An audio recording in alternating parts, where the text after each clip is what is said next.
আজকের এই গুলগুন্ডা ফুটবল মাঠে আয়োজিত ধানের শীষের নির্বাচনী জনসভার সম্মানিত সভাপতি, এখানে উপস্থিত আছেন প্রিয় নেতা, একটু আগে চমৎকার বক্তব্য দিয়েছেন জলঢাকা উপজেলা বিএনপির সাবেক সাধারণ সম্পাদক, বর্তমানে জেলা কমিটির সদস্য জনাব মাইনুল ইসলাম। একটু আগে তার আগে বক্তব্য দিয়েছেন যুবনেতা আমার আরেক ভাই শাহিনুর বাবু। এখানে উপস্থিত আছেন জনাব খুরশিদ আলম আলো। বক্তব্য দেওয়ার আসলে উনি দিতে পারলে ভালো হইতো। আসলে কোনো নির্বাচনী জনসভাগুলোতে উনি বক্তব্য দিতে পারতেছেন না, যেহেতু উনি প্রচারের এই আহ্বায়ক, প্রচার কমিটির আহ্বায়ক। আপনার কাছে সেই জন্য ক্ষমা চেয়ে নিচ্ছি। হ্যাঁ, একজন ভালো বক্তা, সুবক্তাকে আমরা এই নির্বাচনী প্রচারে পাচ্ছি না, যেহেতু আপনি আয়োজনের পিছনে আছেন। জনাব খুরশিদ আলম আলো, সাবেক যুগ্ম সম্পাদক জেলা বিএনপি নীলফামারী থেকে শুরু করে বিএনপির সম্মানিত নেতৃবৃন্দ, অঙ্গ সহযোগী সংগঠনের নেতৃবৃন্দ ও আমার প্রাণ প্রিয় হৃদয়ের কাছাকাছি গুলগুন্ডাবাসী, সবাইকে আমার সালাম, আসসালামু আলাইকুম। এবং সনাতনী ভাইদের প্রতি রইল আদাব। সময় নাই, বক্তব্য বাড়াবো না। আমরা আচরণবিধি মানি, নির্বাচনী আচরণবিধি আরো মানতেছি। আর গুলগুন্ডায় কোনো সমালোচনা করতে আমি আসি নাই, ইনশাল্লাহ করবও না। তবে বিষয় হচ্ছে, আমার কাছে খুব কষ্ট লাগে। কষ্ট এই জন্যই লাগে যখন আমি বিভিন্ন আপনাদের মানুষগুলোর সাথে খুব ভালো সম্পর্ক তো, আর আমাদেরকে তো দাওয়াত দিলে আমরা 30, 40, 50 জন নিয়ে যাই না। এই জন্য আপনারা বুঝতে পারেন না। টুক করে রাত্রে বেলা আসি, হ্যাঁ, মোটরসাইকেল নিয়ে থাপ করে পড়ে যায়, গাড়ির গর্তের মধ্যে পড়ে যায়, খুব সমস্যা। কথা দিলে আসতে হয়, লোকজনের সাথে যেতে আমাদের সম্পর্ক আছে। আবার যদি নাও আসি, লোকজন পাঠাইতে হয়। গুলগুন্ডার কথা শুনলে কেউ আসতেই চায় না। কারণটা কি? চঞ্চল বলছে ছোট ভাই আমার যে কথা দিয়ে যাইতে হবে, যোগাযোগ। আমরা কিচ্ছু চাই না, আসলে গুলগুন্ডাবাসী কিচ্ছু চাই না। আমি হিসাব করে দেখছি, এখানে যদি 50টা ব্রিজও করা হয়, তারপরও ব্রিজ শর্ট পড়বে। একটা ছোট ব্রিজের জন্য কত কষ্ট মানুষের। আমি তো একদিন আসলে হাঁপাই যাই। যারা প্রত্যেক দিন এই রাস্তাগুলো ব্যবহার করে, কি কষ্ট, নিদারুণ কষ্ট। যারা ইতিপূর্বে একটা জায়গা থেকে একটা দলের 10 বছরের যদি সমর্থিত এমপি থাকে, একজন এমপি কি না করতে পারে। কিন্তু ওনারা তো, আমাদের ডিমলার একজন ওই সময় যুগ্ম সচিব, উনি আমাকে গল্প করলো, যাই হোক সমালোচনা হয়ে যাবে, করতে চাই নেই, যে ওনাদেরকে আমরা উন্নয়নমূলক কাজ করার জন্য, বড় বড় প্রকল্প দেওয়ার জন্য বলতেছিলাম রাস্তাঘাটে, ওনারা স্কুল করতে চায়, কলেজ করতে চায়। কারণ ওগুলোতে কি, নিজের দলের লোকজন, নিজের দলের কর্মীকে নিয়োগ দিলেও টাকা নিচ্ছে, চাকরিটা দিচ্ছে, বাইরে তো দেওয়ার প্রশ্নই আসে না। কি মিথ্যা কথা বললাম? এই গুলগুন্ডারে অনেকে আছে যারা টাকা দিয়ে আবার চাকরি পান নাই, তাদের টাকাও দেন দরবার করে তুলে দিচ্ছি। তাহলে অস্বীকার করার উপায় আছে? তারপরে টাকা না দিলে ফির টাকা ফেরত দেয়? হ্যাঁ, এখন যারা ন্যায় এবং ইনসাফের ভিত্তিতে দেশ পরিচালনা করবে, তারা তো খেজুরের ডিব্বাটা আপনাদের দেয় নাই, বাড়ির পাড়ে গোস্তর টোপলা তো পাড়ে দেয় নাই। হ্যাঁ, কদিন আগে চাউলের ডিলে নিয়ে ঢালাঢালি হলে কায় পাইছে?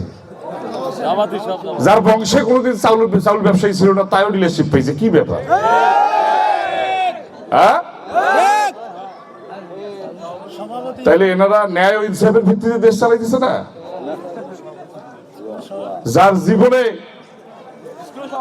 চাউলে 5 কেজি কিনে নাই একসাথে, সেও চাউলের ডিলারশিপ পাইছে। আর অন্যগুলো তো বাদীরাই সমালোচনা করতেছেন, আবার করাই দিচ্ছেন। এই গুলগুন্ডায় সব থেকে বেশি সরকারি বাজেট আসছে ওই উপজেলা পরিষদ থেকে, এডিবি, টিএআর, কাবিখা। এখানে তো বিএনপির কোন লোক কারাকারি করছে, আওয়ামী লীগ তো নাই। তাহলে ওগুলো কার কার প্যানে ঢুকছে? হ্যাঁ, কার প্যানে ঢুকছে আপনারা জানেন না? আমার কাছে সব হিসাব আছে ভাই। আমি বলছি, আমার যে লিস্ট আছে কোন টাকা দিয়ে কি করছে না করছে, কে এই যারা বড় বড় কথা বলে, সুযোগ দিলাম, খেলার মাঠে সুযোগ দিলাম, ওদের মতো আমরা না। ঠিক আছে, 12 তারিখ পর্যন্ত ভদ্রভাবে খেলিয়ে খেলাটা জেতেন। আপনাদের কি মনে আছে আর্জেন্টিনা সৌদি আরবের প্রথম খেলাটা? হ্যাঁ, আর্জেন্টিনা চ্যাম্পিয়ন হইলো। ওই একটা ম্যাচে আর্জেন্টিনা পূর্ণ শক্তির দল নিয়ে নামছিল, আর কোনো ম্যাচে কিন্তু পূর্ণ শক্তির দল নিয়ে নামতে পারে নাই 22 সালে। সৌদি আরব হারে দিছে, কি হারা নাই? তাহলে ভাই এত গল্প করার দরকার কি? সৌদি আরব তো আর্জেন্টিনাকে হারে দেখাইছে তো। তা আপনার মাঠে নামেন, ভালোভাবে ভোট করেন, তারপরে কথা বলতে আসেন। ভোট আসলো না, এখানে পোস্টার নিয়ে টানাটানি, ওখানে ব্যানার নিয়ে টানাটানি। সেদিন আমি কালীগঞ্জ থেকে যাই, জনসভা থেকে আমার প্রচারের গাড়ি আসছে, বাস টাস নিয়ে লাগাবে। আমার কাছে মনে হইলো পাশের অফিসে ঢুকিয়ে বলে দাঁড়িয়ে বাসটার মাপ নেই, তো মাপ নিয়ে বললাম যে এটা 2-1 ইঞ্চি আমার ব্যানার ঢাকি যায়, তো তো সমস্যা। নতুন বাস কিনতে বললাম, আমি আসিয়া ওই শফি চাচার সোনালী ফার্মেসির সামনে বসলাম, একটু পরে দেখি চিল্লাচিল্লি ধাক্কা ধাক্কি, মানে বাস খাড়া করে দিবেন, ওখানে আমার বাপ দাদার পৈতৃক সম্পত্তি। তাইলে গুলমুন্ডার জমিদারি, গুলমুন্ডার প্রজা আপনারা, গুলমুন্ডার জমিদারি একটা দলের কি স্বাধীন হয়েছে গুলমুন্ডা? ভাই আলহাজ সৈয়দুল সাহেবের জন্য গুলমুন্ডা স্বাধীন করার দরকার নাই। এই জলঢাকায় একটা আসন ছাড়াও ইনশাআল্লাহ বাংলাদেশ জাতীয়তাবাদী দল বিএনপি সরকার গঠন করবে। আপনাদের গুলমুন্ডাবাসীর ভাগ্য উন্নয়নের জন্য, আপনাদের এই রাস্তাঘাটের উন্নয়নের জন্য, আপনাদের ছেলে মেয়েদের পরবর্তী প্রজন্মের ভবিষ্যতের জন্য চিন্তা করলে 12 তারিখে কোথায় সিল মারবেন সে দায়িত্বটা আপনাদের।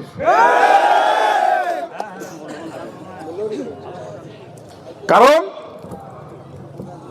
রাজনীতি একটা মানুষের আদর্শ, রাজনীতি কারো পেশা না, ঠিক না? আমরা কি করি? আমরা রাজনৈতিক প্রতিবাদ করি, আমাদের ভাষার মধ্যে শালীনতা আছে না? তা যারা এই ধর্মের বয়ান করে, ইয়ার বয়ান করে, তারা কয়দিন আগে আমাদের চেয়ারম্যান যখন লন্ডনে ছিল তখন কি একটা স্লোগান দিচ্ছে যে টিনের চালে কাউয়া, তারেক আমার মুখেই আনা যাচ্ছে না। তা এদের মুখে যখন এরা বলে যে তাকবীরুল্লাহ, নারায়ে তাকবীর, নারায়ে তাকবীর, নারায়ে তাকবীর, এটা মুসলমানের তাকবীর নাকি? আমাদের আল্লাহর বরত্ব মহত্ব আমরা ইয়ে করি। তাহলে যারা ওই মুখে তাকবীরুল্লাহ দেয় তারা কি তারেক রহমানকে ওই স্লোগান দিতে পারে? সেদিন কি স্লোগান দিছে আমার বিরুদ্ধে? ওই বাবু তুই দেখে যা রাজপথে তোর বাবারা। একটা মাইসের কয়টা বাপ থাকে? এরা হইতেছে খুব ভদ্রজাত, এরা হইতেছে ইনসাফের ভিত্তিতে দেশ চালাবে। যাদের কৃষ্টি কালচার, যাদের রাজনৈতিক ভাষা পরিভাষা এরকম, তা এদের মুখে কি তাকবীর শুনতে ভালো লাগবে আপনাদের? আর ভালো লাগবে? আর আপনাদের এই যে গুলমুন্ডের কিছু নেতা আছে না, এরা হচ্ছে গিবতের ফ্যাক্টরি। এরা মানুষের সম্বন্ধে ভালো কথা বলতেই শেখে নাই। এরা মানুষের মুখে মানুষের জন্য ভালো কথা বলতে শেখে নাই। এরা খালি মানুষের সমালোচনা ছাড়া কোনো কিছু পজিটিভ ভাই বলতে পারে না। আরে তুই আদার ব্যাপারই, তুই জাহাজের খবর করিস। ওরা মানে মোবাইল একটা পাইছে, খালেদা জিয়া, তারেক রহমান, 14 গোষ্ঠী উদ্ধার করে। সৈয়দুল সাহেব তো কোনো ব্যাপারে না, আমি তো কোনো ব্যাপারই না। সামান্যতম শালীনতা সৌজন্যবোধ নাই।